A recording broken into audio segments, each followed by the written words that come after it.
this morning, a bit of a cold snap come through. I think it went to about 11 degrees Celsius today, so a little bit chilly for me. Yeah, I've still got shorts on, but got the new hoodies that you can get on the merch store, link below if you haven't got one. And it's starting to get a bit cold where you are in Australia, or you're looking, if it's getting summer over in the States, shoot over, get yourself a nice t-shirt, which we normally wear, the white one. That's pretty cool. There's some other funky stuff in there. Hook us up, that'll help me out, bring you more and more of this as we go. Good news, I got the photos finished last night for the new video. So that's looking pretty good. I've got it all set up in Premiere Pro now. Just got to go through and get all that done. So that's looking pretty good. That's progressing pretty well. So very happy with that, as I'm sure some of you are eagerly anticipating the next day 7 it will be of the South Coast adventure. So that should be coming soon. So fingers crossed, I'll let you know how I get some more stuff done tonight. Hopefully by tomorrow we should be just about ready to lock and load it and get it uploaded for you. So news-wise, a fair bit happening today. Some good news in regards to COVID. Unexpected, but pretty cool. Joe Biden, the US president, has come out and said that the American government is going to look into, well, basically putting a patent waiver on the vaccine for COVID-19. So basically removing companies' abilities to lock in their patent, make it basically free for everyone to make and use, which I think is fantastic. Look, I understand what it costs for businesses to produce something. When I did my fishing tackle box, the patent system is a nightmare. I understand how a pain it is. The big companies definitely have a strong stranglehold over everyone's ideas, because you realistically, unless you have hundreds of thousands of dollars for a patent, it's just about impossible to keep it going and that as you're developing a product without telling anyone. So it's a very expensive process. Now it's good that this should mean the cost of the vaccine should go down, because obviously people don't have to pay licensing fees to use the patent to make the vaccine, so that's fantastic. And also it allows other companies to come in and make the ones that are working the best, so that's fantastic for people's health and well-being, and to try and nail this thing on its head. So I think that's fantastic. Great. US, obviously, a lot of companies there, Pfizer and stuff like that have got these vaccines out. I'm not sure how they're going to appreciate it, but I think they're going to make money out of it anyway. So seriously, I think if they have a whinge about this, it's going to be a bit rude. But I think it's a great idea, and good on him for doing that. That's pretty darn cool. Now, Canon, over at Canon, we'll go through some little stuff first and get to the bigger items. Canon rumours, apparently by end of this year we'll have 2 RF tilt shift lenses coming out. Obviously the L series lenses, tilt shifts, pretty darn expensive lenses, but they can be, when used, they can be pretty darn spectacular for landscape stuff, doing multiple stacked images and then doing your panoramas and stuff like that. It gives you a whole different sort of aspect. Now there's going to be a 14mm f4 and a 24mm 3.5L, so they're not really good for low light, but great for doing like indoors architecture and stuff like that. They should be pretty cool. Now it's also, the rumours also, where he got his rumour from, was basically saying that also they should be released around the same time a high megapixel R body is going to be released. Now we know about the R3, we've heard about the R1, we don't think that's possibly going to be a high megapixel, but we're thinking this is going to be like a 5S, an R5S, that one that we, from the 1DS range. So we had the 1D and then the 1DS, which I had a Mark II, which was fantastic. So yeah, 5RS, so we're talking 50, 100 megapixel ridiculousness. That should be early 22. So we'll get these lenses late 21, and then they will sort of be part of the same announcement as this new body that should be getting sold in 2022, probably released when they'll release the lenses out and sell them, and then they'll announce that body at the same time. That's the current rumour. So look, that sounds pretty cool. I'm sure for landscapers, a high megapixel 5R would be pretty amazing. That ES3 looks pretty amazing, and I can't wait to hear what they do with the R1, whatever that's going to be.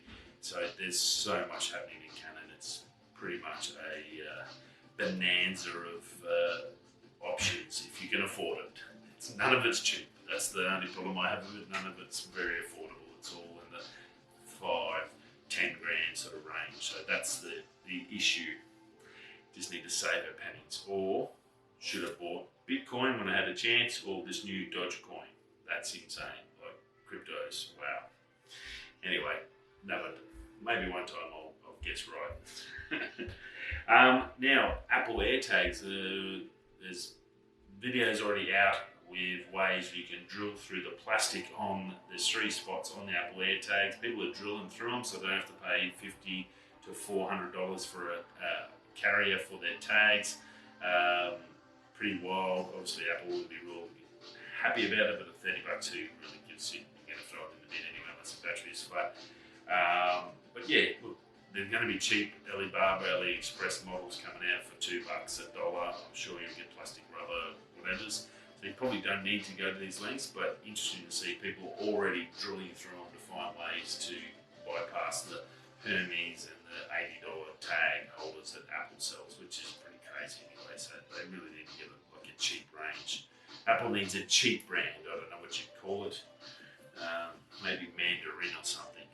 All the cheap accessories for Apple stuff. I'm sure they could fling another company off the side or something. But yeah, pretty much there. There's 3 spots you can actually do it without hurting anything. And it's in that plastic surround of the tag. So yeah, pretty darn cool. Obviously, Apple, as I said, Apple wouldn't be super hyped about that, but people are going to do, always going to find ways around it. You put a rule up, someone will find a way to get around that rule. That's human nature. Now, bigger news on the electric car front. Mazda's announced its first all-electric car in Australia on sale, the MX30 electric SUV. It's on sale now. You can pre-order it now. Look, I had a quick look at it. It only comes in the Estina level class.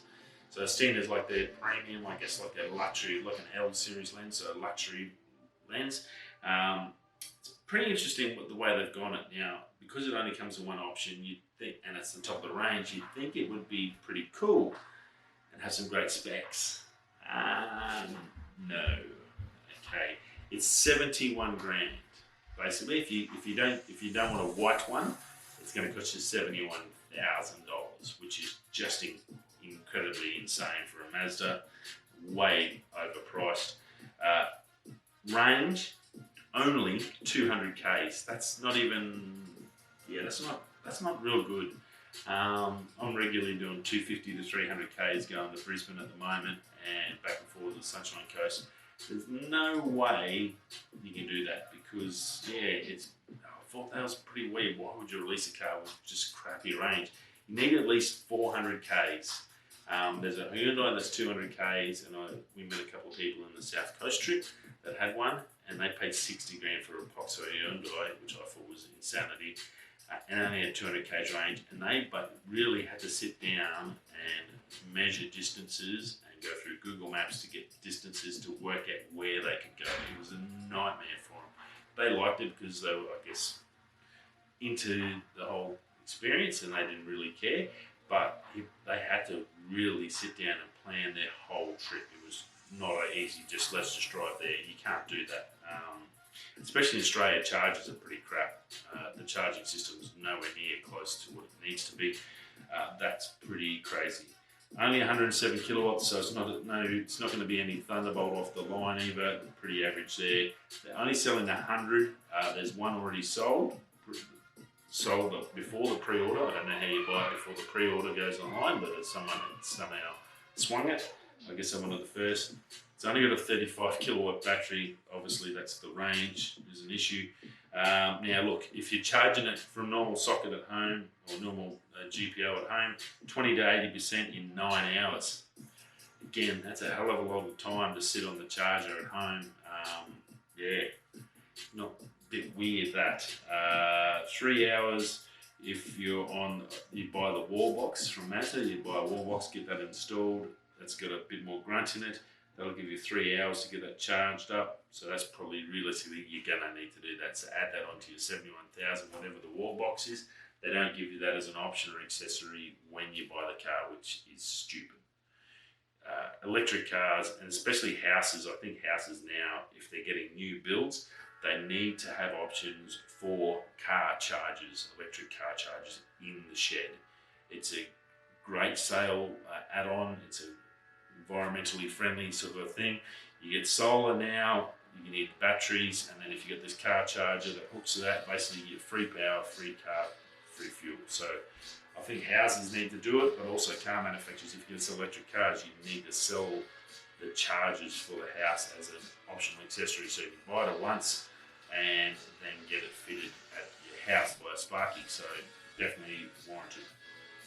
If you do find a 50 kilowatt DC charger, it will do it pretty quick in 36 minutes. So again, you've got to drive to one of those and find one of those. In Australia, they're pretty sparse, I guess you could say, so a little bit tricky in that respect. The interior is apparently a high spec, that's the Estina model level, but it's got fake leather, it's got heated seats, whoopie-doo, and a sunroof and some fancy materials and two-tone look. Now you can only buy one spec, so you don't even have a choice of colours in the interior, which is ridiculous for a car. The only choice you have the whole buying, I went through and built it, is the paint job, which costs you another $1,700. So yeah, other than that, you have no wheel size choices, no rim size, no rim choices, no interior colour choices. Yeah, pretty darn average.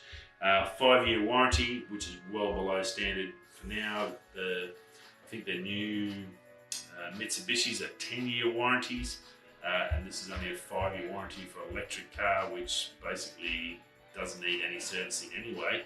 They will sell you a service package. I don't know what they're going to service, but that's 5 years is $1,270. So that's not a bad price, but considering you don't really have to do anything, there's no grease nipples anymore, there's no fan belts, there's no nothing. What are you paying $1,200 for? And that's for one service every 12 months, so 5 years. So I guess that's around about $200 to $250 every time you go in for them, I guess, to give it a clean.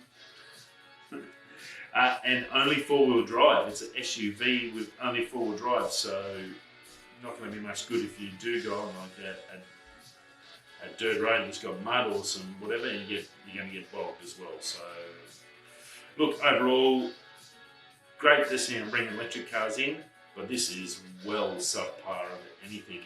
And at 71,000, Mazda, you've definitely missed the mark. This is I can't see people buying 100 cars. If you do, you really must have to be a Mazda fan or not real bright.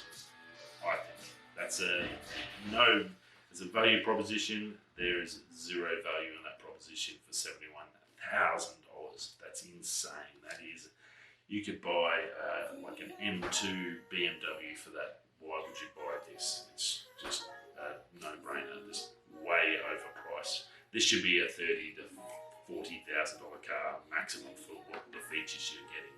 And it's not even real leather. Like, you can't say it's a premium car if it's got plastic fox leather. Like, wow. Oh my god.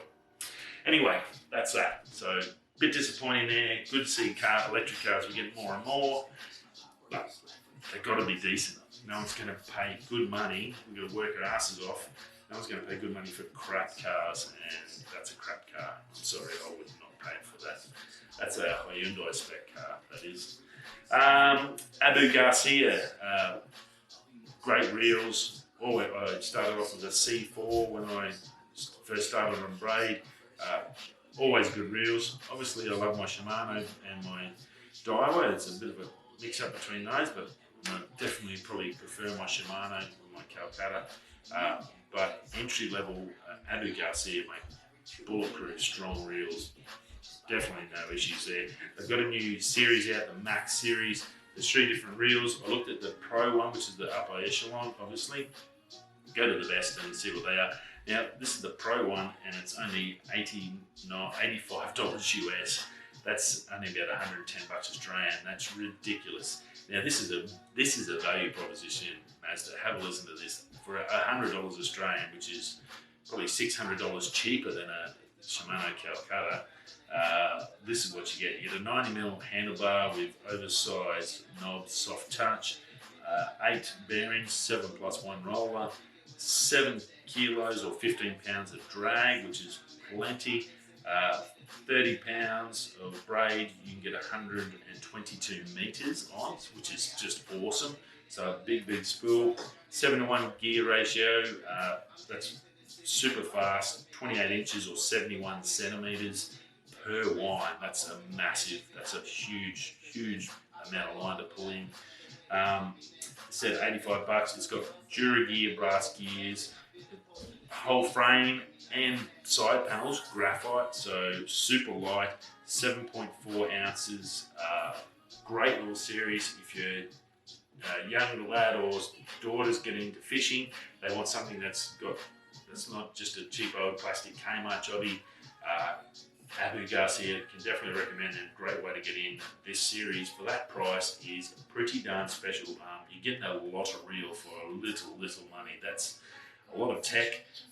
They've always got a good name. This is the Pro one. Like the other ones are going to be cheaper, so like that's insane. So look, that is a great value proposition. Go check them out if you're looking for a reel. If you're just starting out fishing, you want something that's not crap, but like half decent, but you don't want to spend the earth and come in with the Pro versions. Look, this is probably got Pro specs. It's gonna be definitely a really good reel. So go check out that new Pro Max or that new Max range from Abu Garcia. Well worth the buy, and that's about it. Yeah, I've got to do a bit of cleaning up here today. And I will see you all again tomorrow. Hopefully, we may have a video. Fingers crossed. Rightio, go check out the merch. Link below. Hook us up. Help us out. Support the channel. And I will see you all again tomorrow for Friday. End of the week. Rightio, whether you're going this way, that way, I'll catch you tomorrow. Peace.